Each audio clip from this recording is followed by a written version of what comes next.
organisé par la Fondation Medor Leonardo et des investisseurs italiens sous le thème Italie, Niger, Afrique, un destin commun.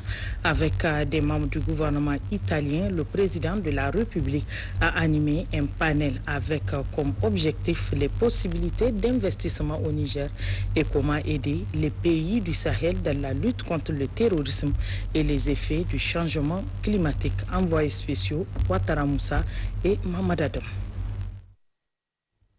À l'université Luis Guido Carli de Rome, c'est une salle archi-comble réunissant personnalités civiles et militaires et étudiants qui étaient entièrement à l'écoute du président de la République, Mohamed Bazoum. Devant cette assistance, le chef de l'État a présenté la photographie du Sahel en général et plus particulièrement du Niger qui est confronté à divers défis, notamment sécuritaires, démographiques, climatiques, éducatifs, entre autres. L'exposé du président de la République avait pour objectif d'inciter les pays européens à venir investir au Niger qui offre aujourd'hui d'énormes opportunités d'affaires.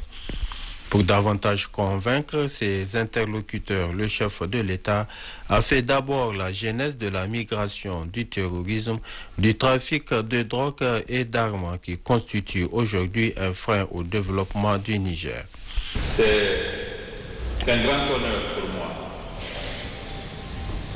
de pouvoir m'adresser à ce parterre de personnalités éminentes, civils et militaires, diplomates, responsables de haut niveau de l'Italie. C'est un vrai privilège. Je voudrais pour cela remercier l'Université Louise. Je suis très heureux d'être en Italie. Je suis très heureux de la substance de la coopération qui se développe de façon remarquable entre le Niger et l'Italie. Un pays comme le Niger, c'est beaucoup d'eau, beaucoup de sources d'énergie, une population jeune, des facteurs qui sont favorables aujourd'hui aux investissements qui permettent de donner lieu à d'autres opportunités et d'autres perspectives. Voilà pourquoi les sociétés, les entreprises européennes doivent s'intéresser à l'Afrique pour y investir et créer les conditions de production de la richesse dont nous avons besoin pour lutter contre les effets du phénomène du changement climatique et améliorer l'efficience de notre système scolaire de façon à nous permettre de faire face à ce deux fléaux dont j'ai parlé et dont le terrorisme dans le Sahel n'est qu'une forme tout simplement d'expression. Voilà, chers amis, mesdames et messieurs, ce que je voulais dire sur le Niger pour vous le présenter. Je vous remercie de votre attention.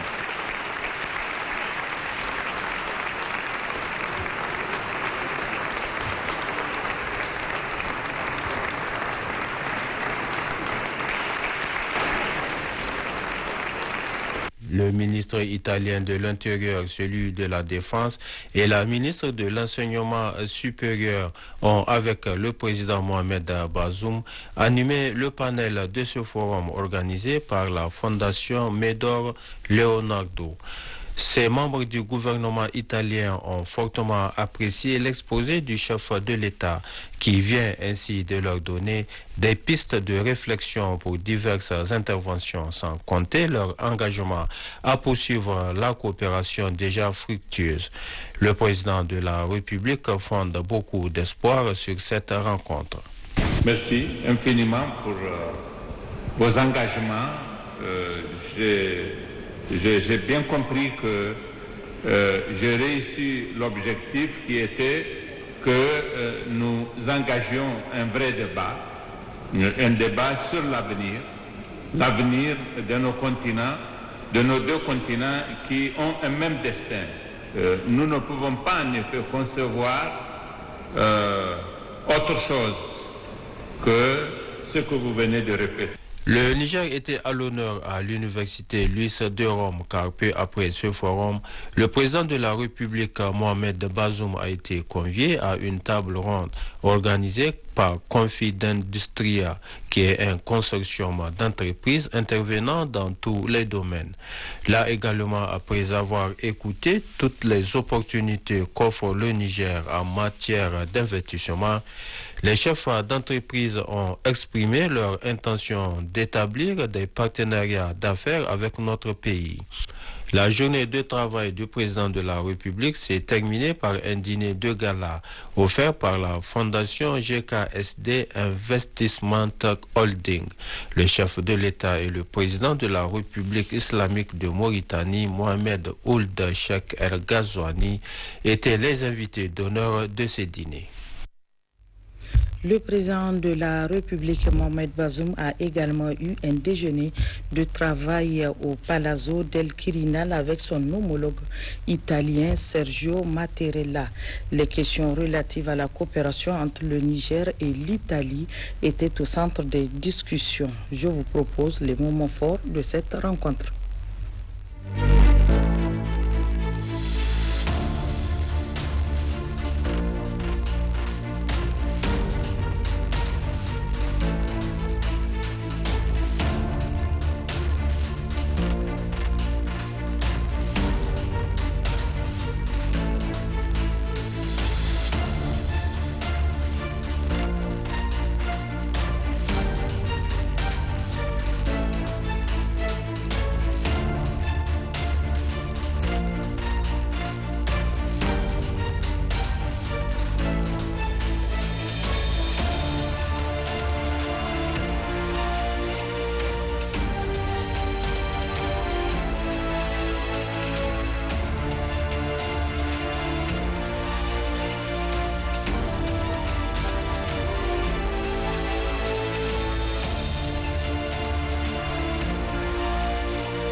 Le président de l'Assemblée nationale a accordé une audience aux responsables Afrique du National Democratic Institute NDI.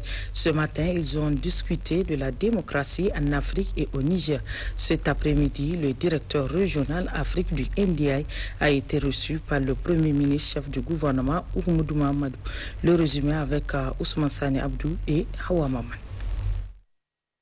Cette rencontre du directeur régional Afrique du National Democratic Institute avec le président de l'Assemblée nationale s'inscrit dans le cadre du renforcement de la coopération entre le NDI et le Niger à travers le Parlement. C'est la première fois que je reviens à Niamey depuis la présente législature.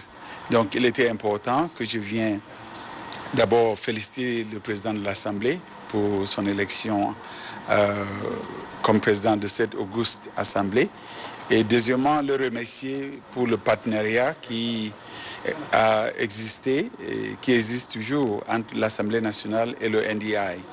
Vous avez dû constater que pendant plusieurs années, le NDI a mené des activités conjointes d'appui à l'Assemblée nationale par des formations des élus, comme aussi le personnel de l'administration législative, l'administration parlementaire et aussi rassurer le président du fait que le NDI compte être toujours présent à leur côté pour le renforcement de la démocratie et de la bonne gouvernance ici au Niger. Christopher Fomouyo, accompagné de la directrice résidente du NDI, Latifa Meimoussa et Seni Oumarou, ont discuté largement sur l'importance de la démocratie en Afrique. La même équipe a été reçue l'après-midi par le Premier ministre chef du gouvernement, Oumoudou Mahamadou.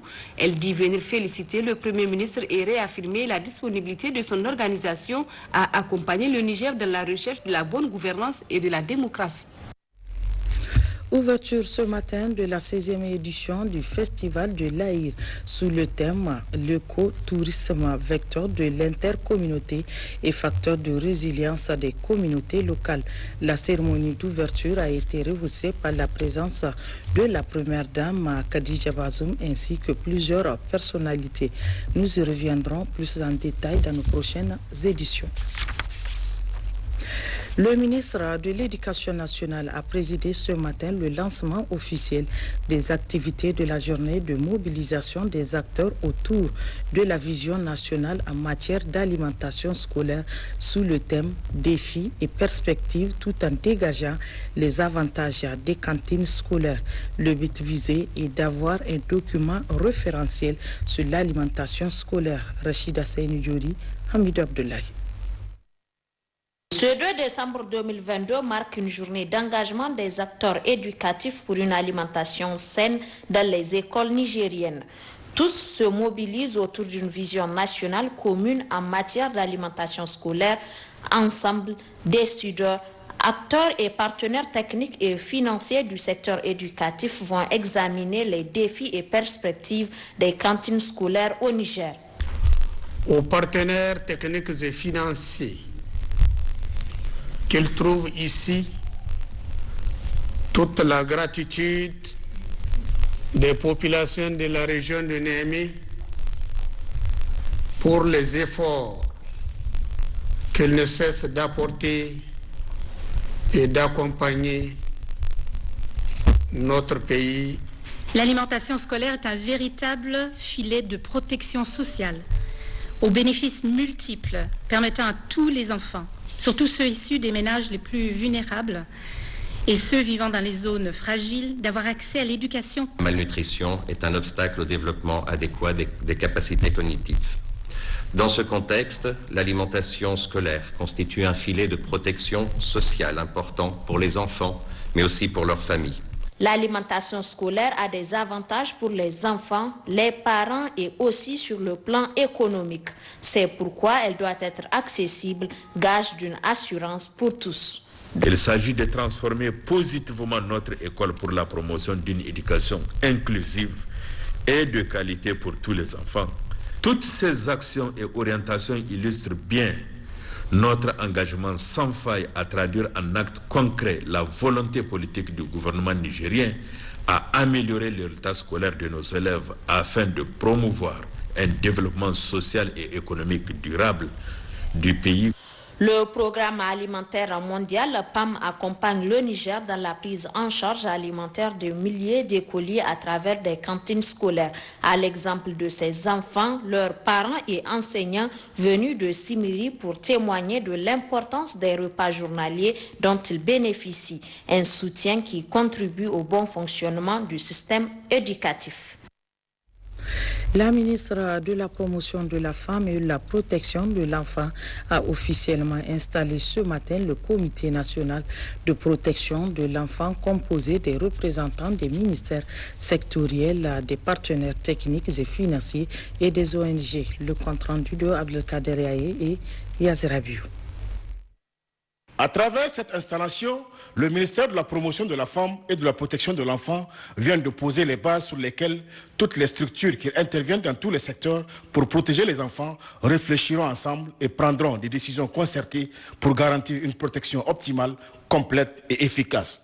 C'est pourquoi, dans son allocution d'installation, la ministre Mme Alaouri Aminata Zourkalaini Maïga a indiqué que l'opérationnalisation du comité est un moyen pour traduire en actes concrets la transversalité qui caractérise la protection de l'enfant.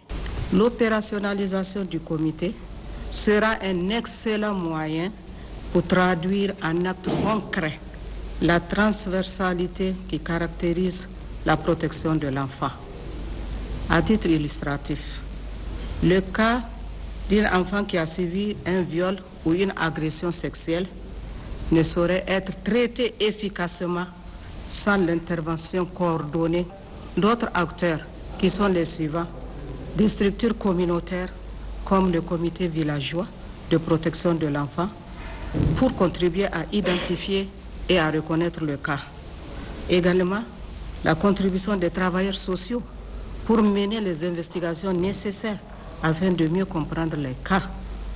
Des techniciens de santé publique pour administrer les soins et produire l'expertise nécessaire sur le cas. Des cadres de la justice pour assurer le traitement judiciaire du cas, mettre l'enfant dans ses droits et sanctionner l'auteur. Des acteurs d'ONG et associations de développement pour contribuer à sensibiliser l'entourage et la communauté. Mesdames et messieurs, vous voyez bien là l'aspect transversal de la protection de l'enfant. Plusieurs présentations sur les différentes réformes engagées par les ministères sectoriels, des partenaires techniques et financiers, des ONG de développement ont sanctionné la fin de cette cérémonie d'installation du Comité national de protection de l'enfant. En mission de travail également dans la région de Tillabéri, où elle a présidé plusieurs rencontres et effectué des visites. La ministre de la Promotion de la Femme et de la Protection de l'Enfant a, au terme de son périple, tiré un bilan satisfaisant sur l'objet de sa mission. Je commence d'abord par remercier les autorités locales, administratives et coutumières de la région de Tillabéri pour l'accueil chaleureux. Et je remercie également toutes les femmes des groupements féminins de Tillabéri et de Walam. Ce qu'on peut retenir de cette visite, c'est qu'il y a des opportunités qui sont là, il y a les partenaires qui sont là. Mais ce que nous voulons, que ces partenaires-là ne soient pas éparpillés sur le terrain et qu'on sente qu'il y a quand même un objectif commun. Une fois qu'on dit que le ministère de la Promotion de la Femme a la tutelle de toutes ces actions-là, je crois que le cadre idéal serait donc que nous nous regroupons pour nous entendre sur les actions que nous devons mener ensemble. Au niveau de Walam, nous avons donc mis à profit notre passage pour aller visiter 2 sites. Le site des réfugiés et le site des déplacés internes. Au niveau des déplacés internes, le problème qui se pose, c'est le problème de suivi. Nous avons trouvé plus de 300 enfants sur ce site. Des enfants qui ont besoin de scolarisation, d'hébergement, ils ont besoin encore d'autres améliorations de leurs conditions de vie. C'est toujours bon d'être proche des populations pour vraiment comprendre leurs problèmes. Donc nous avons eu l'occasion de parler et avec les autorités régionales et avec les autorités locales et avec les populations et surtout avec les femmes et les enfants. Donc c'est déjà vraiment un grand atout. Nous avons eu l'occasion également d'appuyer ces groupements féminins que nous avons trouvés sur place. Nous avons eu l'occasion de mettre à leur disposition un certain nombre de matériels comme les moulins, comme les décortiqueuses. Et avec l'ONG Aridel également, nous avons eu l'occasion de mettre à leur disposition des machines à coudre, etc., etc. Donc c'est pour dire que c'est quand même une visite qui a donné ses fruits. L'appel lancé par les populations, nous allons transmettre aux plus hautes autorités. Parce que nous avons vu, nous avons constaté sur le terrain un certain nombre de choses et nous n'allons pas du tout tarder à transmettre donc ces informations-là à qui de droit. Autre registre de ce journal demain, 3 décembre 2022, le Niger célébrera la 29e édition de la Journée internationale des personnes en situation de handicap.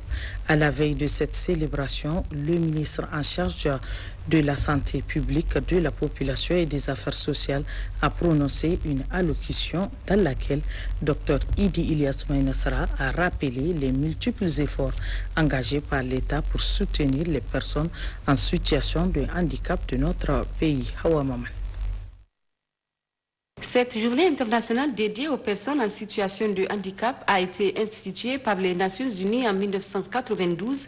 Cette frange de la population qui fait face à plusieurs difficultés dont le manque d'opportunités, le faible accès aux services sociaux de base, la pauvreté et autres stigmatisations.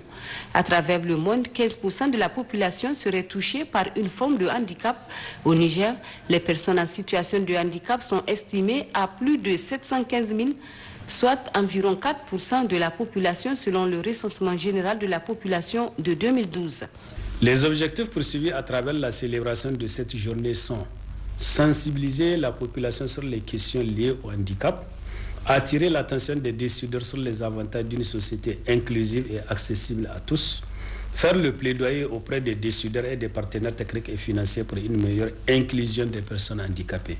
Le thème retenu cette année est des solutions pour un développement inclusif, le rôle de l'innovation pour un monde accessible et équitable. Thème révélateur de la situation des personnes en situation de handicap. Notre pays s'est inscrit dans cette logique à travers l'adoption de plusieurs textes législatifs et réglementaires, dont le tout dernier est la loi numéro 2019 du 10 décembre 2019 déterminant les principes fondamentaux liés à l'insertion des personnes handicapées et son décret d'application du 12 juillet 2021. Cette loi est intervenue pour harmoniser les différents textes relatifs à la promotion et à la protection des personnes handicapées au Niger. Cette journée internationale est consacrée à des actions de sensibilisation. Elle vise à attirer l'attention des décideurs sur les avantages d'une société inclusive et accessible à tous, ainsi qu'à faire le plaidoyer pour une meilleure inclusion des personnes en situation de handicap.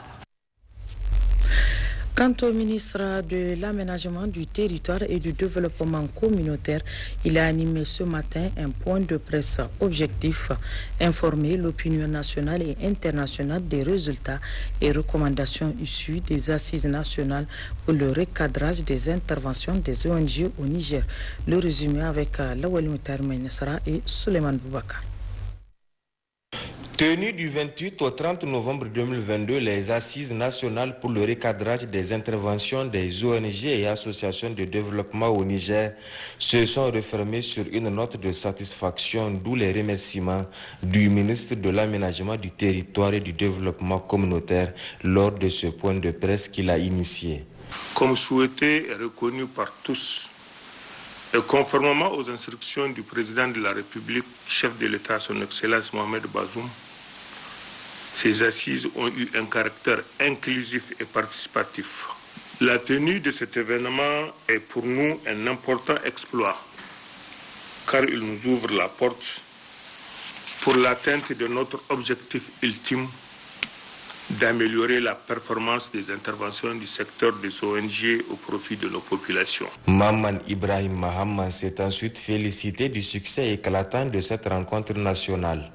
Nous sommes très satisfaits car nous pensons que c'est une réussite. Succès et réussite parce que nous avons tous, malgré notre pluralité et notre diversité, convergé ensemble vers une vision commune où nous reconnaissons tous l'importance de la contribution des ONG et associations de développement dans la construction nationale et reconnaissons en même temps toutes les préoccupations majeures et la nécessité de les prendre en charge. Le ministre de l'Aménagement du Territoire et du Développement communautaire s'est en outre apaisanti sur les principaux résultats fort appréciables obtenus à l'issue de ces assises, en plus des recommandations formulées. Ces résultats auxquels nous sommes arrivés sont pour l'essentiel la conduite d'un diagnostic approfondi où les acteurs ont relevé les forces et faiblesses des interventions des ONG au Niger. La reconnaissance du rôle combien important que jouent ces ONG et les contributions qu'elles peuvent apporter dans la mise en œuvre de notre plan de développement économique et social PDS 2022-2026. Ce dialogue inclusif a permis de déboucher sur des recommandations majeures telles que la nécessité de créer un cadre unique d'intervention et de partenariat tripartite entre l'État, les partenaires techniques et financiers, les ONG et associations de développement, ainsi que la mise en place d'un comité interministériel pour le suivi et la coordination des interventions des ONG et associations de développement au Niger. L'importance de renforcer les capacités du ministère en charge du développement communautaire pour lui permettre d'accomplir sa mission de suivi, d'encadrement et de coordination des interventions des ONG et associations de développement. Et enfin, la mise en place d'un comité de suivi des recommandations issues de ces assises.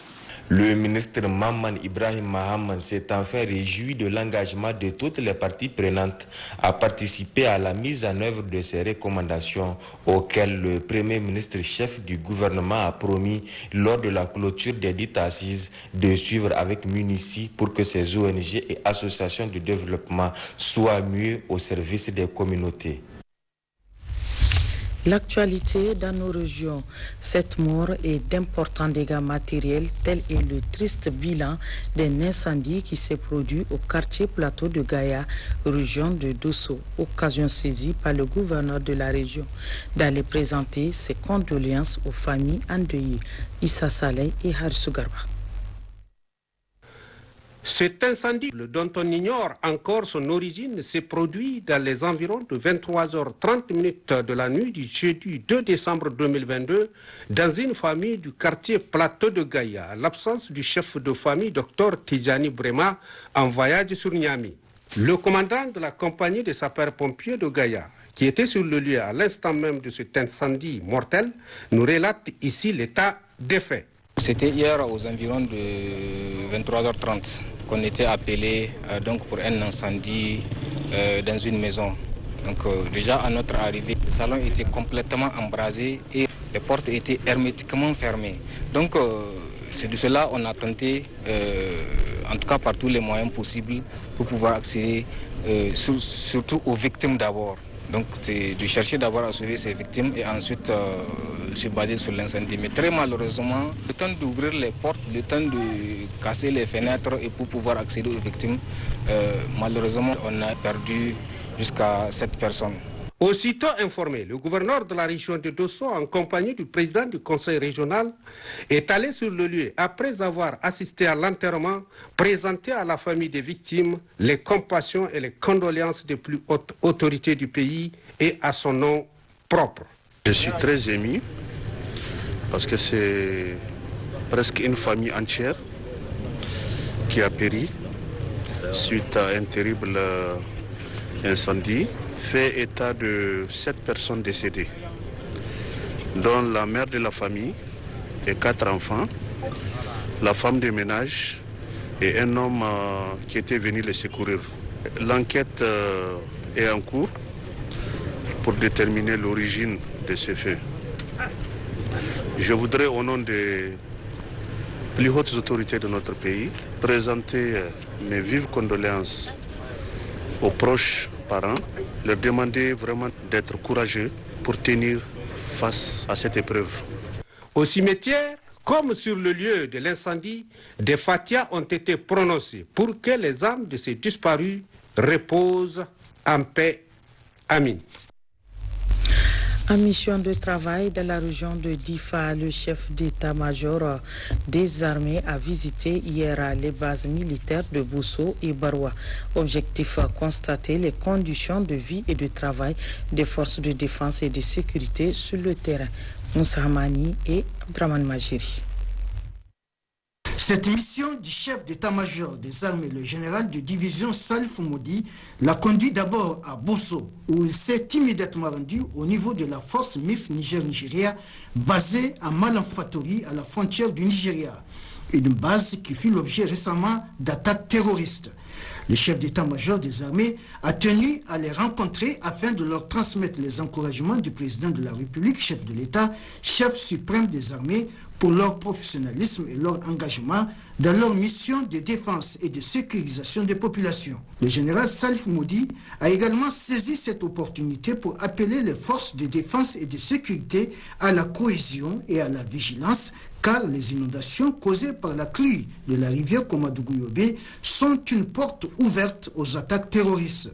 C'est pourquoi, a-t-il ajouté, des dispositions urgentes et efficaces doivent être prises pour sécuriser les populations du Niger et du Nigeria concernées par cette situation. À chacune de ces rencontres avec les forces de défense et de sécurité basées à Bosso, c'est ce même message de cohésion et de vigilance qu'elle a porté à leur endroit pour mieux assurer leur mission. C'est ce qui justifie d'ailleurs ces visites au niveau des différentes positions des forces armées nigériennes pour constater concrètement le fonctionnement des différents dispositifs de défense. À Baroua également, le général de division Salif Modi s'est rendu au niveau de plusieurs positions des forces armées nigériennes, de la gendarmerie nationale et de la garde nationale du Niger afin de transmettre le message d'encouragement des autorités nigériennes avant de leur demander le renforcement de la cohésion et de la vigilance pour le bel accomplissement de leur mission. Le chef d'état-major des armées a mis à profit sa mission pour échanger avec le chef de canton et le préfet de Bosso, ainsi que le chef du village de Baroua. La bonne collaboration avec les forces de défense et de sécurité et les populations locales pour le maintien de la paix et le développement de ces localités était au centre de ces entretiens. Le chef d'état-major des armées, le général Salif Modi, est accompagné dans ce déplacement du colonel Issaka Mamadou Mokhtar, directeur central du matériel, du colonel Mamoudou Amadou Bandabou, du directeur adjoint de la documentation et du renseignement militaire, le lieutenant-colonel Dibaye, mais aussi au niveau de DIFA, du colonel-major Mamansani Kiao, commandant du secteur 4, et le colonel Ali Hamidou, commandant de la zone de défense numéro 5. Cérémonie de passation de commandement ce matin à Maradi entre le commandant sortant et entrant de la 6e Légion de la gendarmerie nationale. C'était en présence du colonel de la gendarmerie territoriale et des autorités régionales, Gunga Gibrima.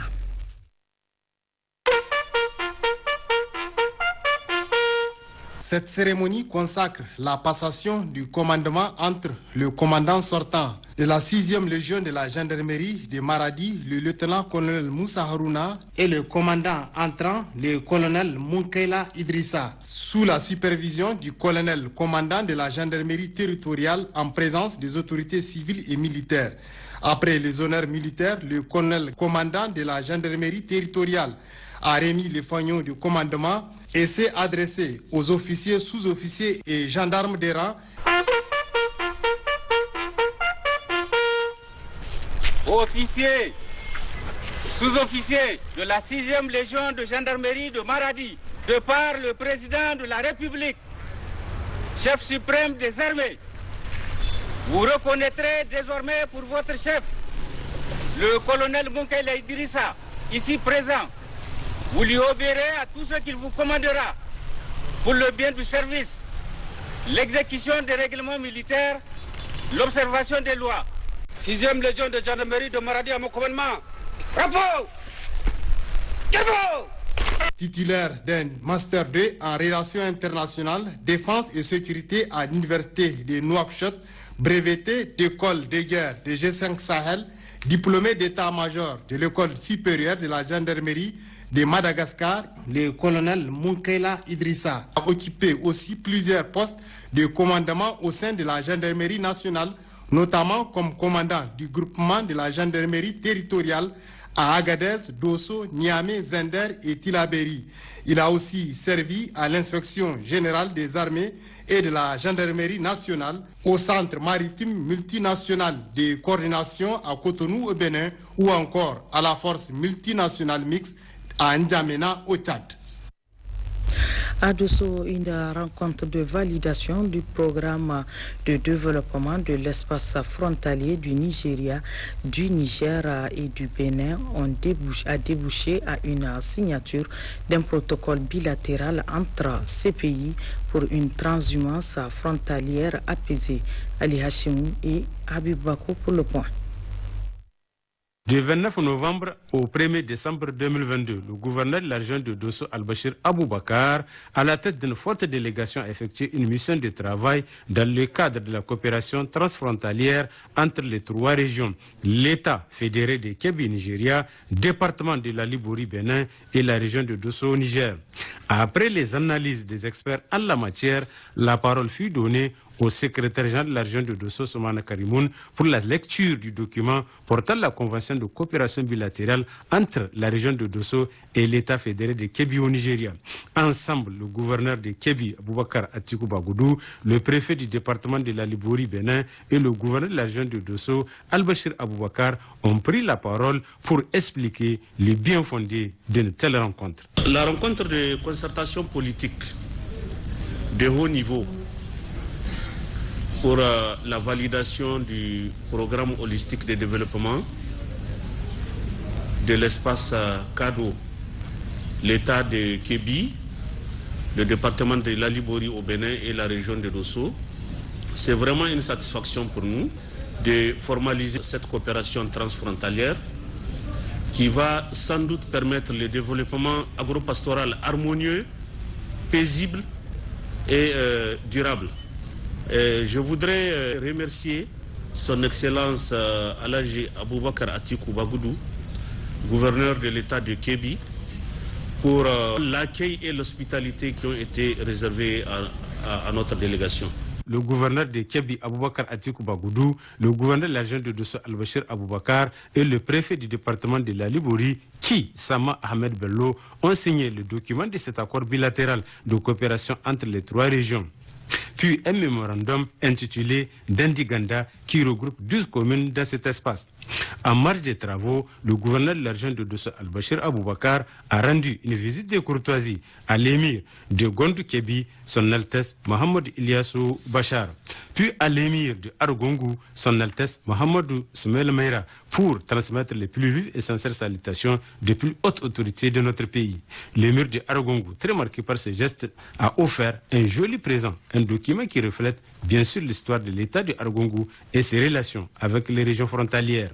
Enfin, le gouverneur de l'État fédéré de Kebbi au Nigeria, Boubacar Atikou Bagoudou, a offert un dîner gala aux deux délégations de Dosso et de la Libouri au Bénin.